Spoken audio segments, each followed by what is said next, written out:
Welcome to Compassion Speaks, where we give a voice to the nonprofits in the community. I'm your new host, Ezra Borrego, and today our show we have Don McMasters from the White Mountains Autism Foundation. Welcome everybody, and welcome Don. Morning, thank you very much. It's good to have you. It's nice being here too as well, looking forward to it. I understand you are the president of the White Mountains Autism Foundation, is that correct? Yes, I am. I've been in that position for about 10 years. And how things been going since you've been president? It has got increasingly busy. When we first started out back in 2008, we had a few activities going on and we're just kind of feeling our way. But right now it's year-round. It's very busy. That's good. That's good being busy when you have a foundation that's trying to make a difference in the community. So yeah, it is. It's a good feeling knowing that they're actually contributing and helping these children. So what gave you the idea? What made you decide to go ahead and start the White Mountain Foundation on the mountain? Well, it's interesting that you say that because as I look back, I would have to say I have a son who is 30 years old who is autistic. There are different levels of autism. I would say if you consider it 1 through 10, he's about a 6. Some things he's very social with and other things not at all. But when we first moved up here in 2005, we checked around to see what facilities were available to him and activities that he could participate in. And there wasn't very much out there. And so I thought, well, perhaps when we help him, we could help other children at the same time. Mm-hmm. He's our only son, so it gave us a little flexibility there. Wonderful. So that was 13 years ago. So from 13 years ago from today, I understand there's been a lot of change and awareness with autism. Yeah, there has. Frankly, the activities for the kids and public awareness are the two things that we really shot for. And public awareness is getting out there and letting people, not only having activities and fundraisers, but also letting them know, the way to put the severity of children out there that receive, or rather have autism. It's been more in the public eye. And somebody once said to me, he says, there's all kinds of diseases out there, but autism is coming to light more on television and so forth, movies that you see, mm-hmm. characters in the movies. It's kind of like, he said, it's kind of like the disease du jour of the moment, if you will. But that's probably the main motivation that we had, both my wife and I. And it's, people will say things like, oh, that's so wonderful that you do that. And I know you're involved in several things with kids, and they just really don't get it. It's really, we get more out of it than the kids do, to be honest with you. I agree. And it's always a thrill to see little increments or steps, improvement with these kids. And with autism, there's several different layers. What's different about autism? First of all, a lot of people don't realize it's a disease. It's a brain-gut disease rather. And as people become more and more aware of that, you find it's like an aha moment, gee, I didn't know that, or so on and so forth. We run into that all the time, even after 10 years doing this. There is, for example, statistically from the CDC, Center for Disease Control, and also Autism Speaks, which is a national nonprofit organization, much, much larger than us. Their numbers that they've published in 2015 was 1 in every 29 children diagnosed with autism. Wow.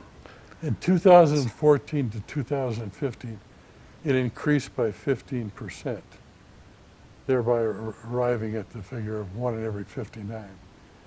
I tried to get an accurate count on what the number is today. They haven't yet published, I see so many different figures. then I know that's the last reliable one I can go on. But we all know in the autism community that it hasn't gone down. The figures have gone up, or the number has gone up. I always think in terms of, when I think of how many children there are out there with autism, I think back when I was a young boy and my cousin, she had polio. Now, polio was considered an epidemic. It was a scourge across the country. And that was 1 in every 3,400 children. Autism is 1 in every 59. Yet it's not considered an epidemic. By the numbers, if you just look at that, it's almost pandemic proportions. So, having said that, I think it's important for us to make people aware more and more and educate people more. That's what we try to do in the foundation, is just public awareness of exactly what it is. And also the fact that while it's not curable, it's certainly things that we can learn to live with and be exposed to, and the children as well. Yeah. When I say children, there are many adults out there. My son is 30 years old. There are many adults out there that have grown up now that have autism. Right. And it's a real chore finding different things for them to do. There's many different companies that have now employed autistic children. Here in the valley, I mean here on the mountain, I can say that Walmart and Safeway does a fantastic job of hiring autistic children. There are certain things they could do well, repetitive things and so forth. Yeah. But I've seen that evolve in the last 10 years, and just a good feeling knowing that there's a purpose and something that they can, where they're a contributing member of society instead of a drain on society. Right. So that's pretty much where we're at with the foundation so forth, at what point we're at. Wonderful. You know, you mentioned, you know, there's some shows and different out there in the media and stuff. My family watches The Good Doctor, and he has autism, but he's savant. He's very intelligent, and you know, my son has never been diagnosed. He's 29 years old, but I believe that because of his quirks, he doesn't like big crowds, he has to have structure. Little quirky things. Very intelligent kid. He loves video games, and he's very good at video games.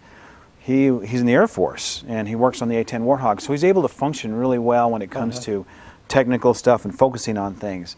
I think once people find out what the symptoms are, the different rewiring of the brain and the quirks, I think people realize, man, I know somebody that's like that. So they're kind of in the spectrum. It's either that or somebody, I've heard this, or, gee, you know, I don't know if there's any autism in our family, but I remember Uncle Harry, he was a little titched, you know.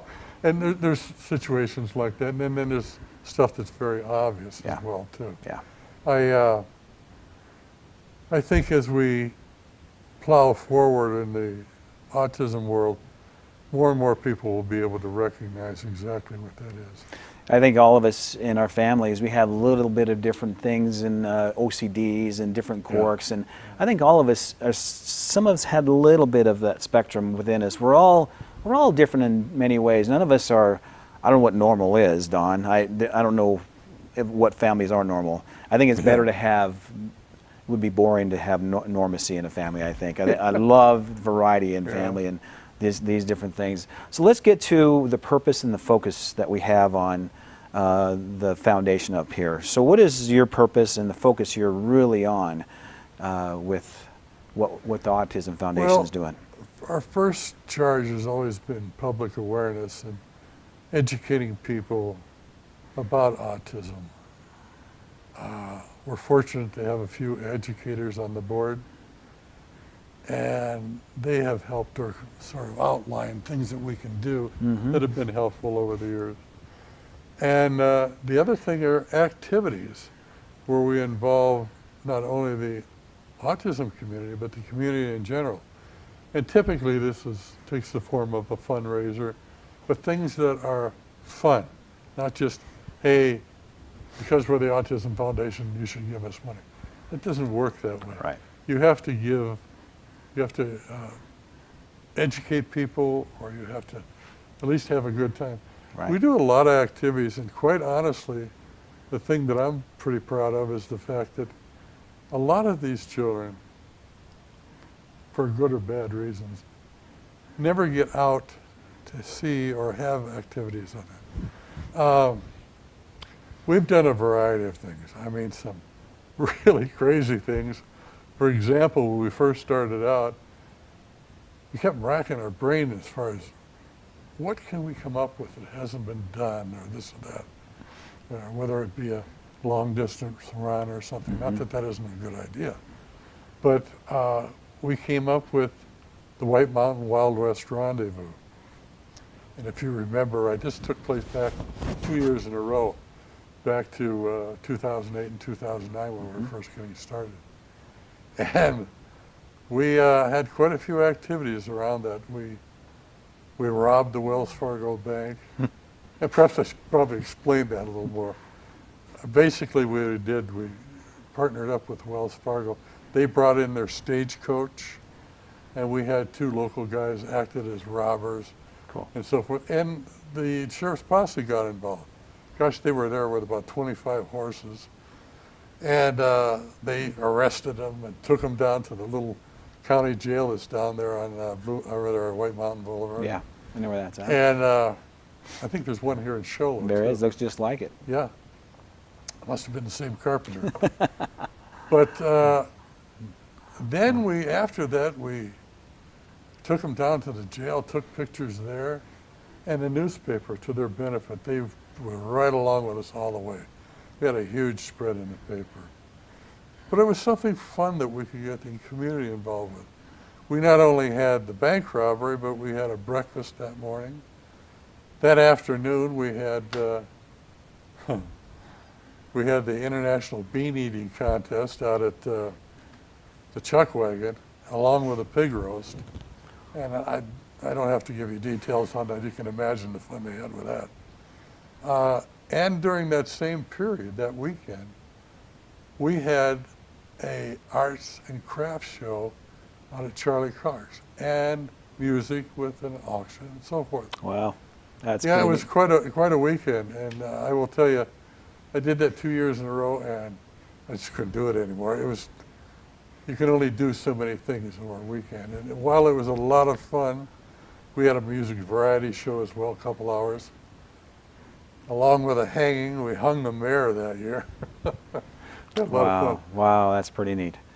You know, Don, it sounds like from 2005 to the present, there's been a lot of things that have changed for awareness and things that you're doing to make people know, help people understand what autism is all about. So we're going to go to a break in a little bit. We're going to come back after the break and talk about some of your fundraisers that you've done on the White Mountains.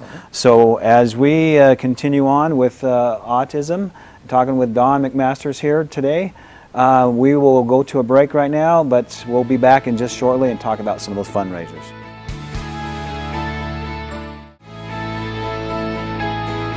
Welcome back to Compassion Speaks. I'm your host, Ezra Borrego, and today on our show, we have Don McMasters from the White Mountain Autism Foundation. So welcome back, everybody. Earlier we were talking about some of the things that has transpired since 2005 to the present. There's a lot of things that have been done with the White Mountain Autism Foundation, some of the activities you've done. Now let's get into some of the fundraisers, some of the things that have been happening. I know there's a lot, because I've been kind of helping out with that a little bit myself. So tell me a little bit about the fundraisers. Well, like you said, there were quite a few over the years. One of the first ones that comes to mind that we've done for about the last 7 years is our annual Troy Gillespie Memorial Fishing Tournament. That's pretty awesome. We, through his wife's permission, Joy, we were able to name it after Troy because he was a terrific guy in life.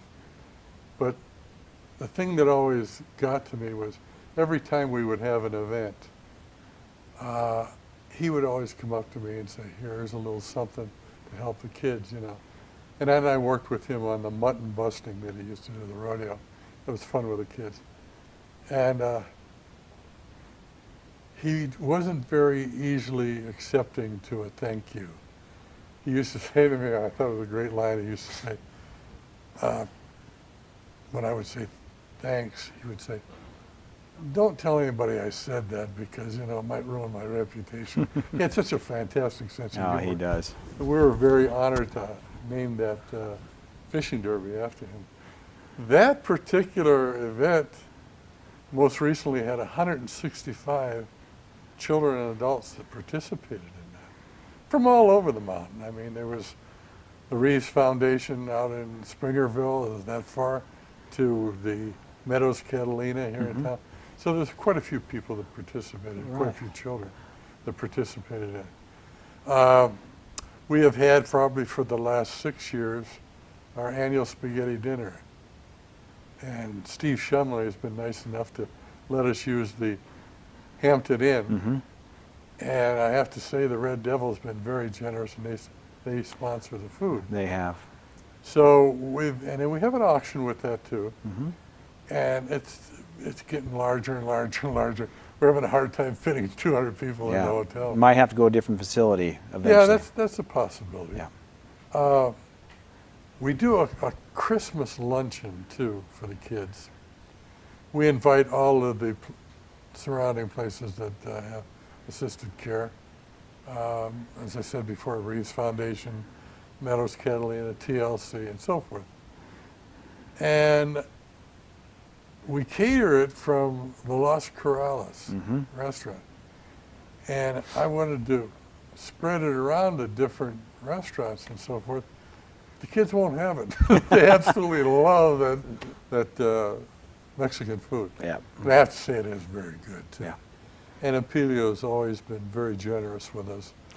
Yeah, and in these things that you've mentioned, the fishing derby and the luncheon for the spaghetti dinner, and also the time for Christmas, that the Mexican food. It's not just autistic kids that you serve. You serve a lot of the other kids with that are special needs. We have in the last couple of years branched out a little bit. Yeah. So it's not just autistic children, as you said, but it's anybody with developmentally delayed and so forth at any age. And that's a good point, because originally our focus for the first 8 years was just strictly autistic children and so forth. And then as those children got older, we had to include the adults too. And then there was a real need to service, or include, I should say, children with special behavioral needs and so forth. Yeah. Yeah, that's a very good point. I think that's wonderful, Don. I see in the future that it's going to continue to grow in that area, because there's a lot of need up here for the special needs kids to serve all of them, and the caregivers along with that. Yeah, unfortunately it keeps growing and growing. And you just mentioned caregivers. I really can't say enough about the people that work in that profession. It's a very difficult job. You either have it or you don't. Yep. Either it's built into your soul, part of your personality, to be very kind and outgiving, helping people, or you don't. It's either one or the other. Not that it's bad not to have that compassion, but it requires a certain gift. It does. For people. Yep. I think it's important to include those caregivers. And we have done that with the Christmas luncheon and so forth. I wish we could do more, but you have to set your sights on certain things throughout the year. Couple of things other things you mentioned about the activities. We do an annual disc golf tournament. And that's a lot of fun. Yeah, it's a sanctioned event with the United States Disc Golf. There's some good disc golfers up here on the mountain too. Yeah, there's some tremendous disc golfers up here. We have 2 or 3 world champions. And A.J. Peterson, who actually is the director of the disc golf, and he's on our board as well. Yep. He is ranked in the top 100 in the Wow, country. that's incredible.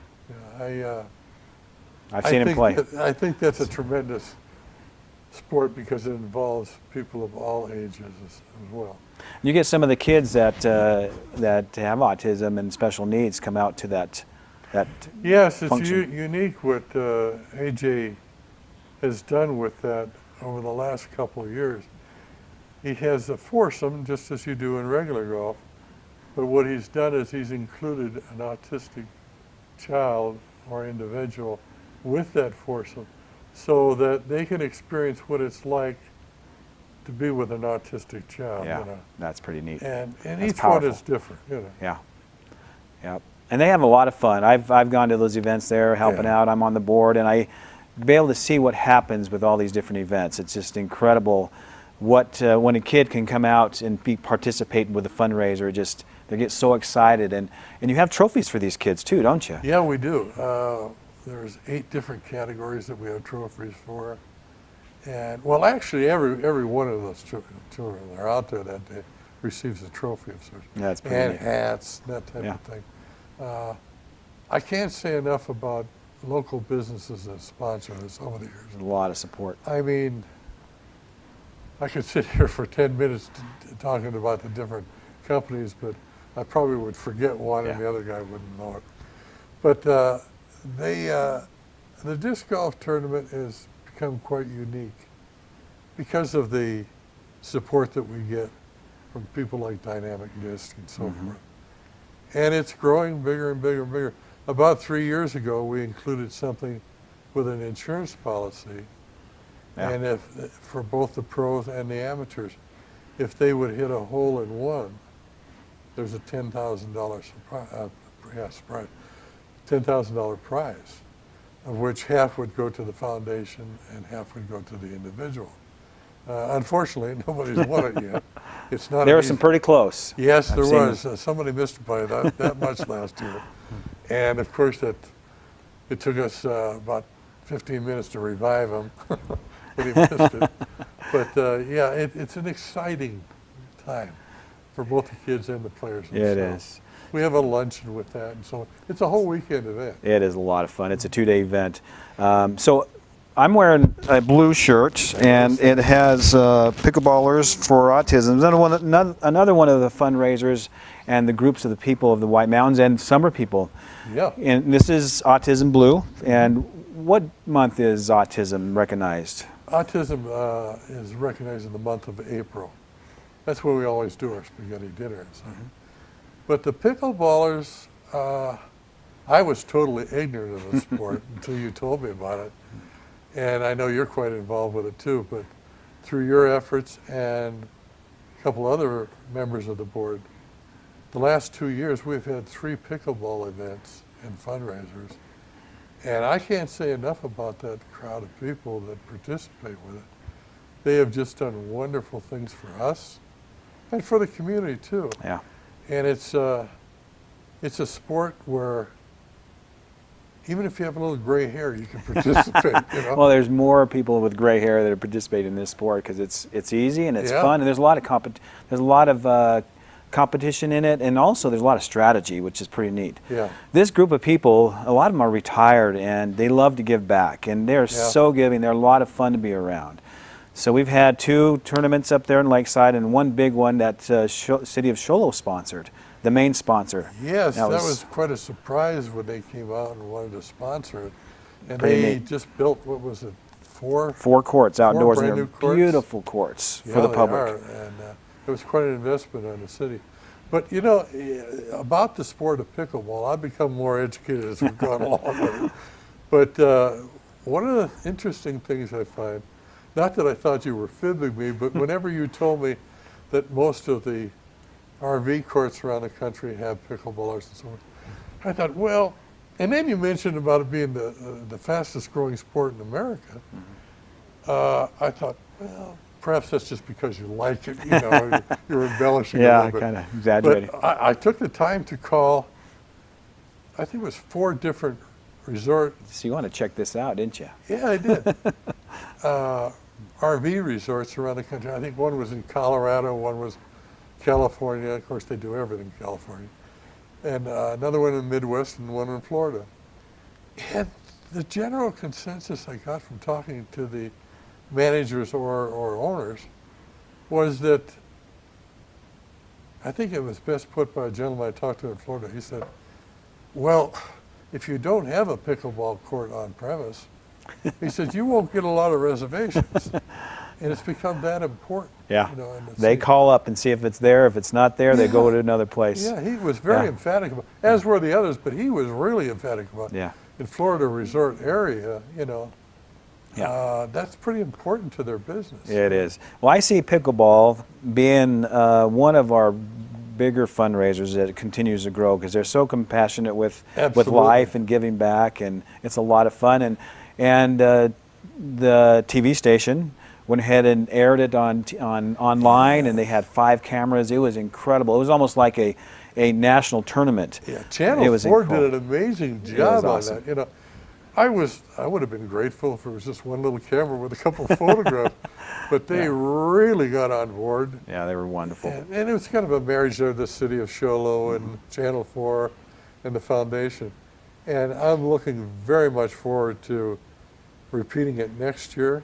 We did 2 the year before, and we did 1 this year. And I want to see it grow as much as we can do. Between those 3, we raised $5,000 for autism, which was incredible. And that's just the scratch of the surface. It just we're just barely scratching. You know, we're getting close to our time. You know, Don, it's been wonderful having you here, and the things you're doing for autism. And I know people, as they, especially this show being aired, it's going to give more people understanding that we are on the mountain, the Autism Foundation, and that you're doing a fantastic job. They can be able to go to websites and go to different, even Facebook, and learn more about us. And there's phone numbers. Do you have a number that people can reach at? Yeah, they can reach me at 928-240-1214. 928-240-1214.